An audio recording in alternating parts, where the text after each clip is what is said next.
Rich Diviney, welcome back to Partnering Leadership. I am absolutely thrilled to have you back. Thanks for having me back. It's good to see you again, my friends. Thank you. I can't believe it's been 3 years, Rich. Episode 124. I'm almost coming up to episode 400 now.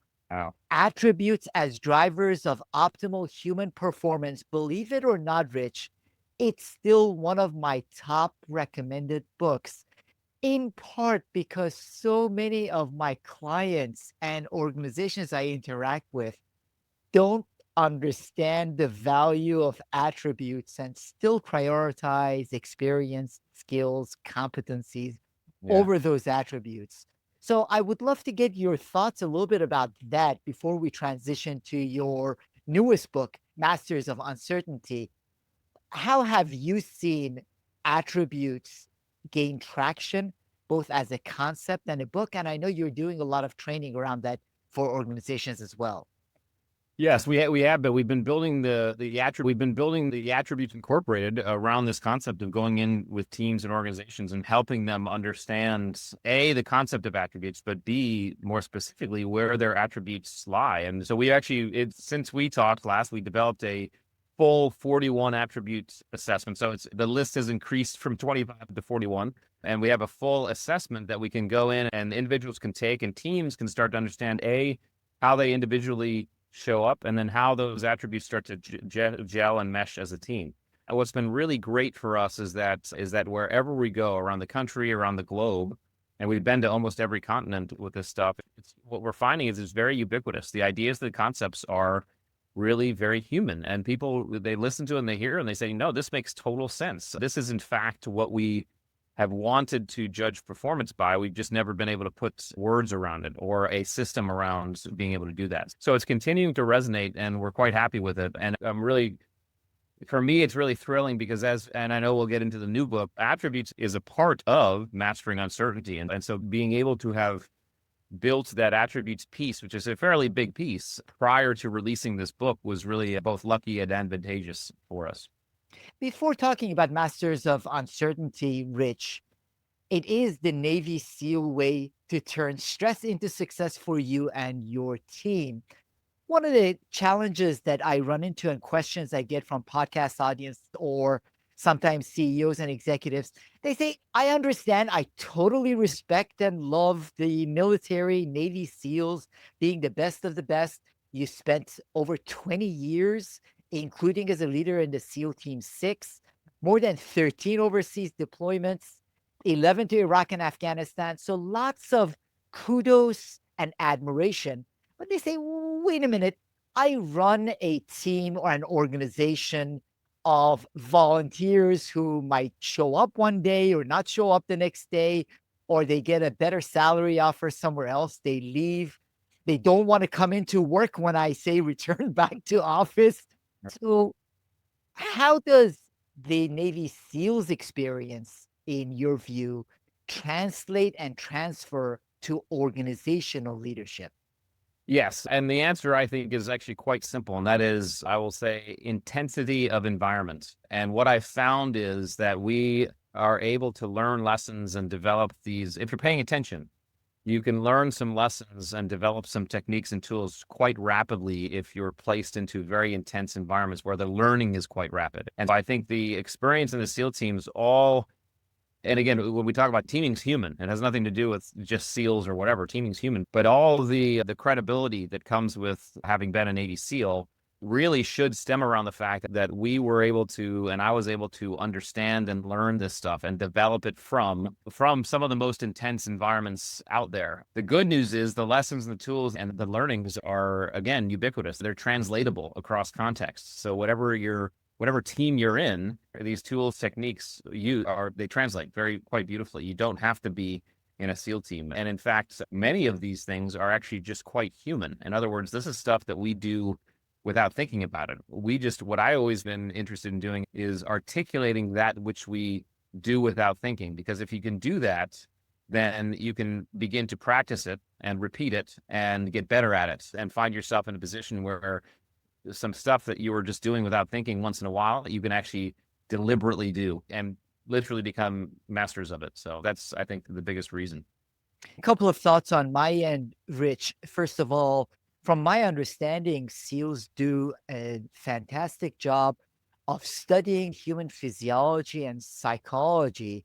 And many of those lessons, as you mentioned, transfer to organizations. And you have been doing that for the past decade or Yeah. so anyway. Now, while you were at the SEALs, you also helped create the SEALs Mind Gym. And I wonder what that training focused on and how that helped prepare SEALs for uncertainty.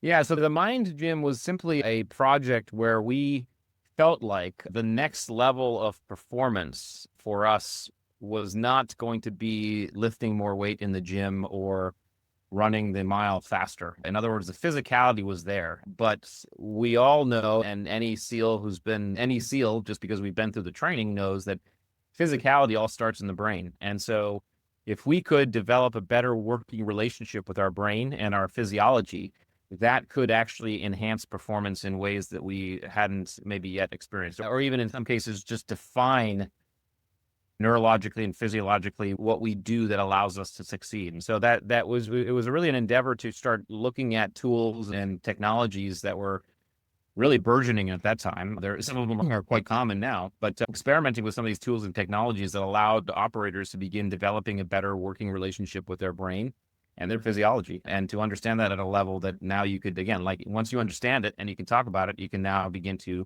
train to it and manipulate it and do it more deliberately and more on demand. And so that was the project. I don't know where the project has gone. We were experimenting with a bunch of stuff, throwing stuff against the wall and seeing if it worked. When you're in the military, you're typically in charge of something for at most 2 years before you have to move on.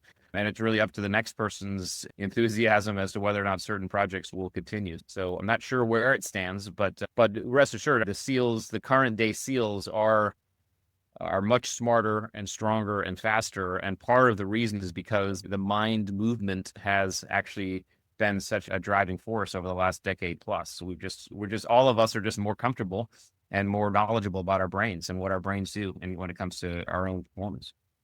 So, as we do that, Rich, in thinking about uncertainty, and we are living in a world that, for a whole host of reasons, people talk about greater and greater uncertainty. I'm a Yeah. big believer in the impact exponential technologies. I had a great conversation a few years back with Azim Azhar, who wasn't talking only about AI's impact that now we're starting to see, but biotech, renewable energy, a lot of things that will change the world around us really fast. Yeah. So, when you think about mastering uncertainty, is it something that we can prepare for? Yeah, it's a great question. And then the idea is mastering uncertainty is, in essence, the ability to not be paralyzed when these events or environments strike us, whether they be unplanned and unannounced, or whether they be deliberate. We deliberately step into uncertainty just because of something we're working on. And I think one of the keys in this whole endeavor is to, in fact, keep our conscious mind and our frontal lobe, our decision-making brain engaged so that we don't panic or we don't procrastinate. Oftentimes what happens is when we're dropped into uncertain challenge and stress, and we hit that autonomic arousal that is either giving us amygdala hijack or autonomic overload, our frontal lobe is starting to take a back seat, or has taken a full back seat to our limbic brain, our lizard brain. And so we are acting without thinking, i.e. panicking or procrastinating. While that's very handy for things like getting out of the way of a moving train or running from a bear or pulling your hand off a hot stove, it doesn't come in very handy for 99% of the other things that happen where we actually need to make decisions and consciously think through our environments. And so part of the process of mastering uncertainty and the mastering uncertainty method is, what are those things we have to recognize and do so that we can keep that frontal lobe engaged and begin to step more effectively through these environments, whether deliberately or whether it just falls upon us. So, is that something we can train ourselves on?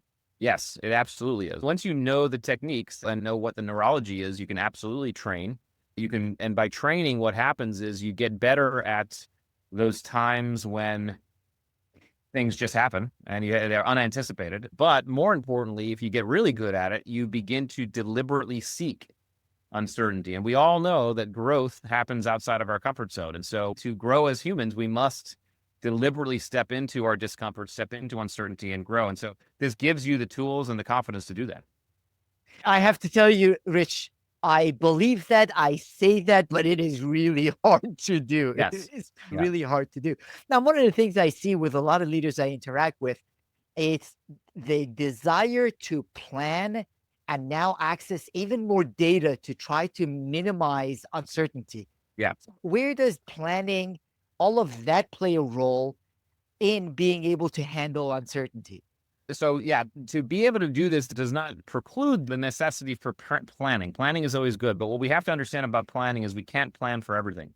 It is always recommended, even as SEALs, we would go on a mission, and usually our missions would be broken into five. We'd break it into five different phases. Phase one might be we're infiltrating an environment. Phase two might be we're inserting into a target area. Phase three might be actions on the target, and then exfiltration, extraction. But every phase we would look at and we'd say, okay, what are the 1, 2, or 3 things that could go wrong during this phase? And we come up with plans for those contingency plans.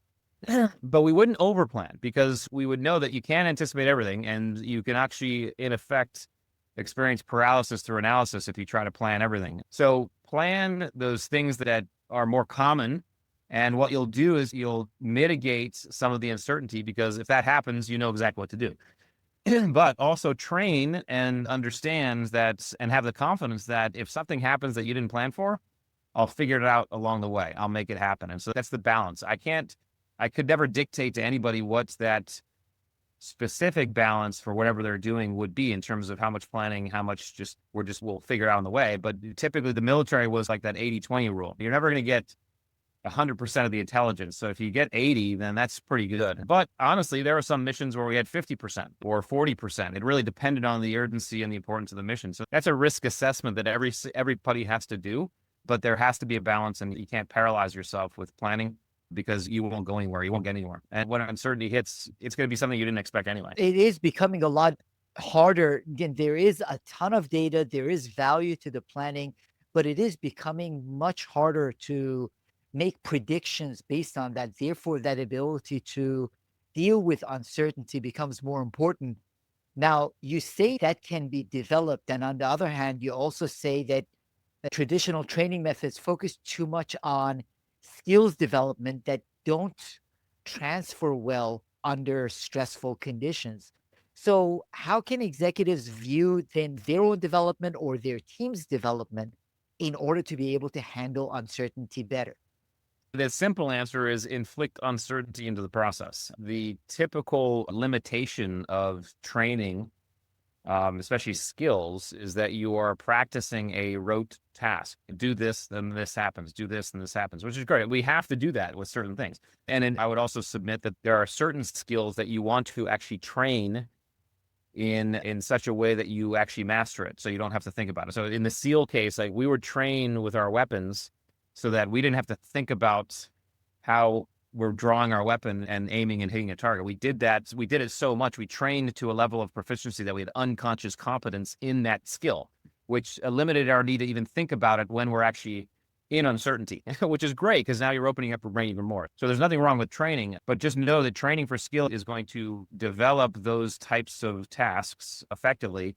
It's only, however, when you begin to throw uncertainty into training environments that you begin to actually train in uncertainty. And so all the time in the SEAL teams, we would be in a training evolution, and the trainers, if I was being trained or if I was the trainer, we would throw a contingency, something that they didn't expect, into the environment and see how they handle it. And sometimes they would get it completely wrong, but that wasn't necessarily the point. The point was, are they working through the processes of how they effectively deal with uncertainty when it actually hits, and focusing on the right things and doing the right movements. So there is a balance. I would never, again, detract against skills training or skills-based training. I think it's important, but a lot of times we over-index on that and we think we're okay, but that doesn't check the uncertainty box. So, you do a lot of work with organizations, Rich, both talks, training. How do you train within an organization to get the executives to become more comfortable with dealing with that uncertainty? One of the things we do is we try to keep it subjective to that organization. So that's the first thing. It'd be very easy for me to throw Navy SEAL level uncertainty into an environment, but that would not be contextual or meaningful for the group. So what we'll do is we'll work with the group to figure out what lives inside their environment and then begin to figure out ways to drop uncertainty. It doesn't have to be Machiavellian, though. You can throw people in uncomfortable situations and have them train this. You can tell someone who is really afraid of public speaking to give a presentation. That is an uncertain environment for that human being. And that person is going to have to train and figure out and use the techniques to move through that environment. So so it can be fairly simple. It doesn't have to be extreme, but it should be contextual to a degree. But really what the other thing we do is we make sure people know, and I'll just say this for all of the listeners, is that every single one of us as human beings has uncertainty happen to us. All we have to do is pay attention to what we're doing in those environments, because that's training. That is literal training. So if you're going to work one day and there's a car accident, you have to make this meeting, and there's a car accident, there's traffic, you've just been thrown into an uncertain environment. Now you can start using these techniques to start training, or at least using these techniques to get through that environment. So good thing about these techniques is you can use them, you can train to them, but you can also just start to apply them to myriad events in your life that are in fact uncertain, whether to a high degree or to a small degree, and just see how they're in fact working. Make conscious notes as to what you're doing and what's effective, what's not effective. And that is training. So a level of self-reflection and self-assessment is important in that case. How do you approach it yourself, Rich? And how do you recommend for people to approach it? Is it like a journaling practice, a meditation practice where you're reflecting on these things? How do you approach it? It certainly depends on the individual. Writing things down helps me in terms of a personal debrief, but sometimes I don't need to. Sometimes I can just think through it and just walk through steps on a run or something. I just have that time to process it. It certainly does, in every case, require a reflection back on the events. So you can reflect back and say, okay, what did I do? What were those things? Sometimes you can actually reflect in the event. You can see, if you're cognizant enough, you can debrief yourself as you're moving through it. But that aside, it takes an ability to, once the event's over, take some time, look back and say, okay, how did I do? And be really honest with yourself. You're going to have to inject some humility here, because you have to be honest with yourself. And I would say humility in the sense that it's not biased towards negative, and it's not biased towards often positive or pessimistic, optimistic. In other words, we can sometimes be overly hard on ourselves, and we can sometimes be overly soft on ourselves. So try to take an objective view of your own performance and say, okay, how did I do? What are the things that seemed to work? What are the things that didn't work? And what can I do next time? But ultimately, the idea would be, once you understand these techniques, as soon as uncertainty hits, your job is to immediately manage your autonomic arousal so you can begin to understand your environment using these techniques. If you do that simple thing every single time, just work to do that, you will begin to develop mastery. This is what happens with Navy SEALs. Now, all of us who go to SEAL training have to have a level of this to begin with, just to make it through SEAL training. But what happens is it gets hyper developed over time. And so we are individuals who we don't even think about it. It just happens. And a funny story about this as an example is, I live here in Virginia Beach, and we've been in the same house for 20 plus years. Across the street from me, there's a Navy SEAL. Down the street to the right, there's a Navy SEAL. Down the street to the left, there's a Navy SEAL. Right. And my wife, I remember saying one day, she said, I'm really glad these guys are in the neighborhood, because if something bad happened, I could go to them and they'd act like you act. I said, what do you mean by that? He said, as soon as what hits the fan, all of you guys just calm down. You calm down in solving the problem. And that's mastery right there. It's as soon as stuff hits the fan, we calm down and we say, okay, what needs to happen? Boom, boom. And we start going through these techniques quite deliberately. Yeah, what a great example of when you reach that mastery, then the chaos and the uncertainty doesn't arouse you to the point that you just over rely on overhyped gut instinct. Now, you talk also about understanding the raw self. How does that relate to this, Rich? Part of mastering uncertainty is to understand those drivers that we're bringing into the equation. In other words, there's certain things about us that we're bringing into an uncertain environment that's driving our behavior. So there's three things specifically. So one is our attributes. right? To understand our attributes is to understand us at our most raw. So that's the how we're going to behave, the hows, and these things that could break into the hows, whys, and whats, right? So there's the hows, and that's the attributes. So if we understand that, we understand how we're going to behave. Then there is the why. Okay, the why is centered around the objectives that we bring into it in a certain environment. In other words, whenever we're in a certain environment, there's going to be something, there's going to be some sort of end goal, end state that we are heading towards. That is your objective. Okay.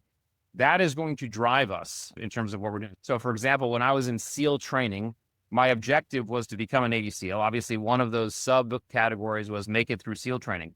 And even though I didn't necessarily think about that all the time, that was still driving my behavior constantly. And so understanding what our objectives and turning our purposes into concrete objectives really helps.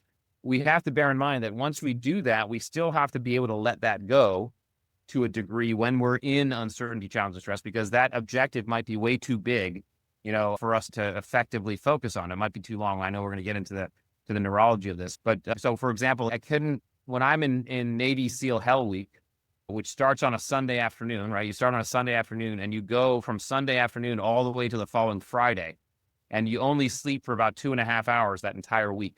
Okay. And you're wet and sandy. You get most people quitting during that week, during Hell Week.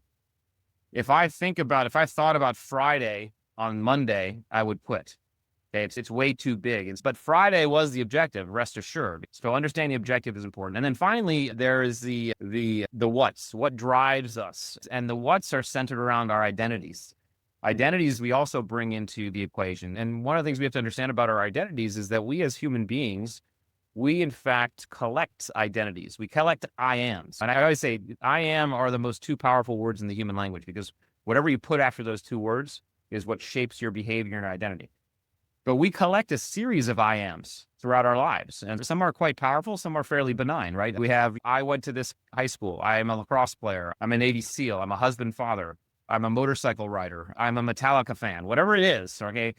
We collect a series of these, and every one of these I ams comes with them a series of conditions and rules and biases that define behavior in that identity.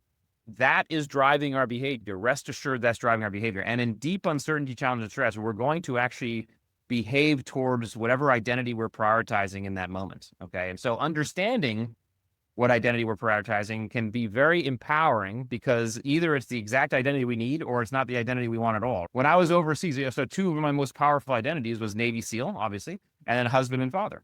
Okay. When I was overseas, of course, Navy SEAL was my priority identity. That was my primary identity. But sometimes the environment would shift in a way that I'd have to prioritize husband and father. Maybe we'd have to take care of some civilians on the target or whatever. And suddenly that shifts. When I'm at home, you want to put away that Navy SEAL, and husband and father has to be primary. Okay. So we have to understand these identities that we're carrying into an environment, because that's driving our behavior. So those are the three driving factors that we have to understand about ourselves that will help us define our performance in these environments. That is beautifully stated, Rich. And I would highly encourage people to read the book and also re-listen to the past 3-4 minutes and reflect on what you just mentioned with respect to these three elements, including identities that are so powerful. Now, one of the things you touched on briefly, I want to highlight, you also talk, therefore, about the need and the ability for that compartmentalization. You mentioned, for example, the identities where when you were overseas, maybe the Navy SEAL identity was more prominent at certain points. And then when you're back, or at certain points, the father husband identity would be more prominent for you. How can we compartmentalize in a way that is not disengaged or disconnected, but helpful to us being able to deal with uncertainty? Well, so therein lies the secret. Okay. And so we can get into the kind of the first part of the book where I talk about the neuroscience behind stepping through uncertainty, challenge, and stress. And so what we have to understand about our neuroscience and our physiology is that when we are in an environment, our brains are seeking certainty. As human beings, we love certainty. We want that certainty is comfortable for us. And so our brains are constantly trying to seek certainty by asking questions about our environment. three primary things that our brains are always trying to figure out about our environment we're in are duration, pathway, and outcome. So in other words, DPO. So duration, how long is this going to last? Pathway, what's my route in, out, or through? And then outcome, what's the end state of this? Okay. When we are in absence of one or more of duration, pathway, outcome, we begin to feel anxiety and stress in our system. Okay. Our autonomic arousal rises, right? Here's an example. Okay. So maybe you or me, we get strep throat. Okay. Strep throat is a known sickness. It has a known cure. There's antibiotics for strep throat. And so in that case, but we don't, if you get strep throat as an individual, we don't know exactly how long it's going to take, how long the antibiotic is going to take, because it's different for every human being. But we are in absence of only one of those three. We have a pathway, antibiotics, and we have an outcome. We know we're going to get better. Okay. What we don't have is duration. So we have a mild level of anxiety and stress.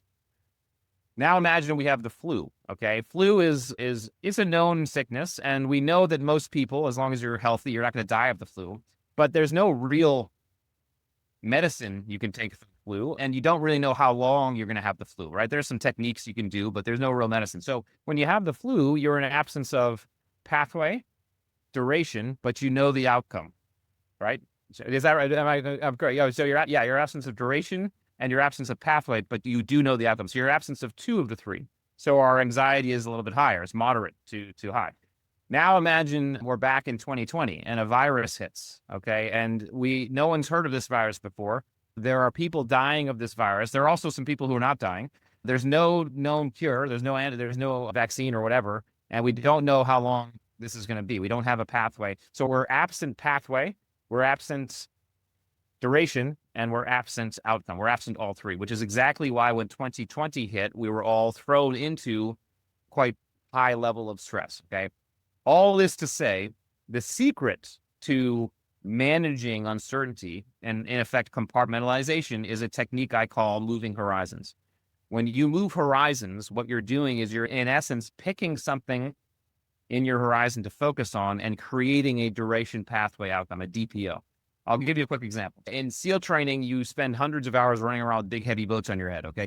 And in Hell Week, you're always running with these things. It's miserable. I remember being in Hell Week. It was 3 a.m. or something. We're on the beach. We're running with these things. We've been running for hours. We were sick of it. I was miserable. And we were running next to this sand berm. And I remember saying to myself, you know what? I'm just going to focus on getting to the end of this sand berm. Now, what I did without knowing is I picked a horizon and in essence created a DPO. I created duration from here to end of sand berm, or from now until end of sand berm, pathway from here to end of sand berm, and outcome end of sand berm. In doing that, I took control of my environment. I created a goal, and I proceeded to execute that DPO. Once I hit that goal, I got a dopamine reward. I got a reward for that, which allowed me to come back out and pick another horizon. So all this is a matter of neurologically picking horizons. Now, these horizons, we have to understand, are subjective to the individual and the experience. All right. The meaningfulness of the horizon matters, because you have to pick a horizon that's not too far, not too big, or else your dopamine will run out along the way. And you have to pick one that's not too short, because if it's too short, you won't get the dopamine rewards. So often it has to do with the subjectivity and the intensity of the environment. Often more intense environments require shorter DPOs. An example, in SEAL training, you're thrown in the surf zone and you're freezing for hours. And I remember just being in that environment. It was very cold, very intense. And I remember saying to myself, I'm just going to count 5 waves. That was my horizon at the moment. Sometimes my horizon was I'm going to make it to the next meal. Sometimes I'm going to get to the end of the sand berm. But it's a matter of moving through uncertainty, and compartmentalization is a matter of understanding what you have in front of you, asking yourself, what do I know? What can I control? Picking a horizon, in essence, creating a DPO, executing that DPO. And then once that's executed, using that reward to come back out and pick a new horizon. This is compartmentalization in a nutshell. This is the neurological equivalent of eating the elephant one bite at a time. And this is the secret to moving through any stress, challenge, and uncertainty, certainly any uncertainty. That's beautifully explained and really powerful. Now, one of the things I wonder, Rich, is for a long time, the leaders that have succeeded most in organizations have been people that have tried to stay focused on a much longer horizon. I wonder if that runs counter to some of what you talked about is required when the level of uncertainty is higher. So this is where roles and teams matter, because what the CEO is doing, what one of the jobs of the CEO is to maintain focus and visibility on the objective. But the CEO, if the CEO is smart or worth anything, will know that the team that's working on that is going to have to break that project into smaller bite-sized chunks. They're going to have to, he or she is going to allow the team to create their own horizons, create their own DPOs. So in teaming, you must be cognizant of the fact that people's horizons are going to be different for different positions. And if you're on a team that's working on a project together, what happens there is you have to allow the person who's closest to the problem and in charge in the moment to set the horizon and set the DPO. And everybody kind of moves to that. But in any type of business environment or teaming environment, it's really most effective for a leader to say, listen, we're going to set some earmarks or some flags, plant some flags, and those are going to be some mile markers or some horizons or DPOs. But inside of that, feel free to create your own DPOs. You may have to, depending on what you're working on. The accountant might have to make different horizons than the marketer or whatever. And everybody should be encouraged to use these tools to set their own horizons. Ultimately, though, keeping the objective in mind, because the objective's in mind. And that's what the CEO can keep 1,000 or 50,000 foot view and watch all the pieces and kind of get a sense, okay, are we actually as a group moving towards the objective, or are we starting to shift? And then if there's shift going, come in and just redirect. That's the job. That's where roles matter. So it's a great way both for you to manage your own uncertainty and lead your team or guide them in a way that they are able to handle that uncertainty better. Now, one element that goes along with that, Rich, I find that in many instances, when there is uncertainty, the leaders that I have known over the years, and now I'm dealing with, as many of the organizations that are clients of mine are dealing with great uncertainty, is the balance between control and trust. When there is greater uncertainty, I find leaders grab on tighter and want a lot more control. Where Yeah. do you see that balance in navigating through uncertainty? So it's certainly a balance. One of the ways I describe the highest performing teams in terms of the way they task organize, and I talk about it in the book, is this idea that the highest performing teams, they task organize in a way that if you were to visualize it, it'd be a blob or an amoeba. Okay. And what that blob or amoeba means is that the team understands that challenges and issues and problems can come from any angle at any moment. And when one does, the person who's closest to that problem and the most capable immediately steps up and takes lead, and everybody follows. Okay. We call it dynamic subordination. And then the environment shifts and someone else steps up and everybody follows. So it's a dynamic swap between leader and follower. I also call it alpha hopping, where the alpha position hops to where it needs to be. And so on the best teams, what that manifests as is that a team from the leader. So first of all, the important thing is our position on a team has nothing to do with our hierarchy or our rank. It has everything to do with what we're there to contribute to the team. Okay. And so I think our responsibility as leaders is to create that dynamically subordinating environment so that in uncertainty, challenge, and stress, we don't find ourselves grabbing control. The reason why people grab control is because they don't have trust or faith in the people underneath them to do it. Okay. Guess whose fault that is? It's not that person's fault. Okay. It's that leader's fault. That leader hasn't developed that environment, or the leaders tried to develop it and seen that it's not proven out and not replace that person. Right. But that's the leader's fault. So the leader is responsible for developing that environment. Again, listen, I will say this. I will concede that when a leader takes charge and manages it, that does work. It really does. It just doesn't work as fast and it doesn't work as efficiently. If you want to be a fast moving, efficient, high performing team that is moving at supersonic speed through uncertainty, you have to create a dynamically subordinating environment. And that'll mean building trust, understanding each other's attributes, understanding what you're bringing to the team, and then for the leader to allow for the team to develop that environment. And the one key thing, I'll just finish up before I shut up, is the leader must create opportunity for team members to step up. So part of creating training for a team is to create opportunities for people to step up and in some cases fail, because guess what? You're going to learn more failing than you are going to succeed. But you're creating that confidence so when it happens for real, you have someone who can actually step up and do it. And if that hasn't occurred, that's the leader's fault. That's not the person's fault. That is an outstanding perspective, Rich. And we talked about it some last time as well, that dynamic subordination. And it's interesting that most of the organizations that I see, leaders have a very hard time with that, where the reliance on hierarchy and titles is a lot more than in Mm. many instances people assume in the military or in the SEALs. Typically, a lot of times, people who don't have military background or experience assume the military is very hierarchical. In some instances, it is, Yeah. but I find that leaders have a harder time with understanding and then effectively implementing Yeah. what you're talking about right there. So it is a big challenge that I see. You're right. And people tend to look at the military and they assume this hierarchical I say you do mentality, which it does occur, especially in the conscript case of the word, or if it's a very young or not knowing unit. Sometimes they'll say, hey, just do what I say. But more often in modern warfare, which is asymmetrical. So that model worked very well in symmetrical warfare. And that was when armies were lining up across from each other in fields and marching towards each other and fighting that way. Once war became asymmetric, that didn't work anymore. And so asymmetrical warfare requires dynamic subordination, because you don't know, as the leader, you don't know as much as the person out there in the fronts, right? And so you have to develop a system that allows them to decision make and also communicate, right? You need to get, because what that person knows is important for you to know as well, in most cases. So we just have to, and people assume that the military is a symmetrical thing, but warfare now is quite asymmetrical. And so that's why, and even technology makes things asymmetrical to a degree. So I think the military has actually moved more towards business in terms of that, because business is never very symmetrical. It's quite asymmetrical.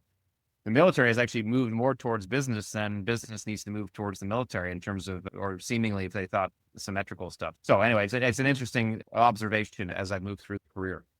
It is. And as the military has evolved, the organizations also need to evolve a lot faster to that same level, in that at a certain point, it was easier for knowledge to be concentrated on the top, more experience, more knowledge, more data, therefore the decision making being done top down. Yeah. Now that is dispersed. Everyone has access to much of the knowledge, much of the ability for decision making, and therefore the people closest need to be able to make the decisions and act. Yeah. So the organizations need to be more in the shape of that amoeba in decision making, a lot more than they were in the past industrialized era approach. I agree. I think it's interesting that there's been actually a shift, it seems like, whereas back in the times you were talking about, knowledge was prioritized as the most important thing. And I think that's changed. I think the most important thing in today's environments is perspective and visibility. That those with the best, most valuable perspective are the ones that we need to listen to in the moments. And that could be in the moments the leader with the 50,000-foot view, but it also could be in the moment that person on the point who's saying, hey, I'm seeing this and this needs to be taken care of. So now, in the optimal cases, in the best teams, they work synergistically. That word is coming from those points to the 50,000-foot view, and that 50,000-foot view is managing. Say, okay, this looks good, or no, I have to do a little bit of shifting, but what that person at the 50,000-foot view is not doing is reaching all the way down and saying, hey, do this, do that. It's really more about, let's make sure we're taking in information. So we're working as again, like an amoeba or a blob, less than a pyramid. Now, being able to do that, you also highlight the four elements of trust, which is critical. You mentioned competency, consistency, integrity, and compassion. I wonder, in your work with organizations, Rich, where have you seen the biggest challenge or shortcoming in trust, and how can they address that? It's a great question. I think where you see it most commonly, when you look at those four elements: competency, consistency, character, which is also integrity, and trust, okay, and compassion. The competence is do the thing right. Consistency is do the thing right over time. Okay. Those first two are, in fact, quite visible, and I will concede quite skills based. And so that's where we see most teams and organization over index on that. So they base trust based on that. The problem is you're missing two very important elements. When you get to character or integrity, so you have competence, do the thing right. You have consistency, do the thing right over time. Integrity or character is do the right thing. And then compassion is do the right thing because you care about being as a human being. Those two elements are very important in building that trust factor with any human being, with any team. Because if a team or a human being or an individual does not feel like they're cared for, they're not going to produce much as a team member. Even if they're highly skilled and they can do the job right, you're not going to have a good team. Teams, the highest performing teams rely on the interaction between the members, not necessarily the skills you bring to the team. A great example was a guy who I researched years ago. His name was Russell Koff, and I mentioned him in my first book. But Russell Koff used to do lectures. He's deceased now, but he used to be in front of a lecture audience. And he used to say, if I took the best parts of every best vehicle on the planet, so say one vehicle has the best engine, another brand has the best suspension, another brand has the best carburetor. I took the best parts of every best vehicle on the planet, I put them all together in the center of the room. Would I have the best vehicle on the planet? And the answer is no. You wouldn't have a car because the parts wouldn't fit together. And what he used to say is a system is never the sum of its parts. It's a product of their interaction. A team goes the same way. A team is never the sum of the parts. It's a product of their interaction. If you are creating a team based on the best skills, that team's going to do great when things are going great. But as soon as things don't go great or the plan doesn't go as expected, or what hits the fan, that team's likely to turn toxic because you haven't focused on the interactions. So we have to focus on interactions. That's the goal. So the compassion and the character piece focus more on those interactions than just the consistency and the competence piece. So you have to focus on all four. That's a powerful point and a great analogy with the car as well, Rich. There's a CEO I'm working with now who has remade the leadership team by recruiting top caliber members of the leadership team. And it is a very toxic environment. It's interesting what you mentioned. You can't, whether it's a football team, a military team, or an organizational team in this case, Yeah. you can't just recruit the best CFO, the best CMO, a great CHRO, pull people together and expect for a high functioning team. That's right. We've seen it in athletics, and athletics I would concede is a very skills based endeavor. But even in athletics, sometimes we've seen teams where they get the best players, they put them all on the same team, and they're miserable because they can't get along, they can't work together. So it really is, it's a critical factor. So now I wonder, as the audience is listening to this, Rich, what might be some practical daily habits that can help them handle uncertainty better? Yeah, I would say first, be aware and conscious of your own autonomic arousal. In other words, when you begin to feel anxiety and fear and stress bubbling up, be aware of that and use some of the tools to bring that down. Okay, so I talk about some of these tools in the book, but some simple tools are like a visual tool is called open gaze. Open gaze is if you're staring straight ahead, but not staring at anything. It's a soft vision, so you're noticing peripheries. That's called open gaze. That has been known to de-stress our nervous system because when we're stressed, we tend to focus in. Okay. So a visual tool, even breathing tools, blowing a physiological sigh is basically a breathing technique where you're blowing out carbon dioxide.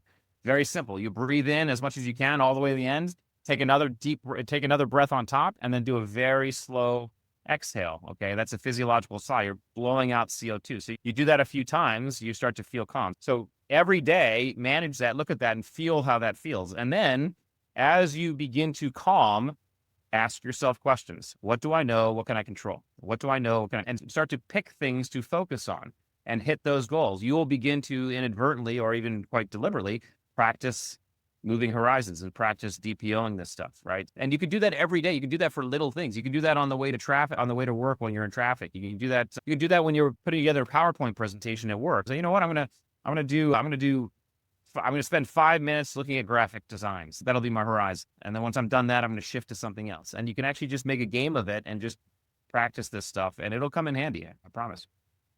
It will. And it's interesting that as the level of uncertainty picks up, as the technology around us becomes better, AI becomes better, I revert back to something Yuval Noah Harari also says, which is the need for us to understand ourselves better. You talk about that self-understanding and the need for that, and the need for us to be able to control our physiology rather than let the external environment control our physiology. Yes. That helps us take a big step toward mastering uncertainty. Now, Rich, how can the audience find out more about your book, follow your work, and your writing? The best place, one-stop shop, is theattributes.com, our website. There you'll find both books. You can get both books and all of our consulting and our assessment tool. You can check out our assessment tool. What we can do for your audience is we can actually give you a code. We'll give you a code so that if your audience uses the code, they can get a 25% discount on the assessment tool if they'd like. And yeah, theattributes.com is the best place. Of course, I'm also on Instagram and LinkedIn and things like that too. So you can check us out there. Absolutely loved the attributes and masters of uncertainty as well, Rich. Attributes is essential when leaders are looking at their teams, but also as you go into in this book, in understanding ourselves better, understanding our attributes plays a role. And then we live in a very uncertain environment. So knowing how to handle it better ourselves and how to help our teams handle it better becomes essential. What an absolute joy getting a chance to learn more from you, Rich. Thank you so much for this conversation. Thank you. It's a pleasure to be here. I always love talking to you. So thanks again for having me.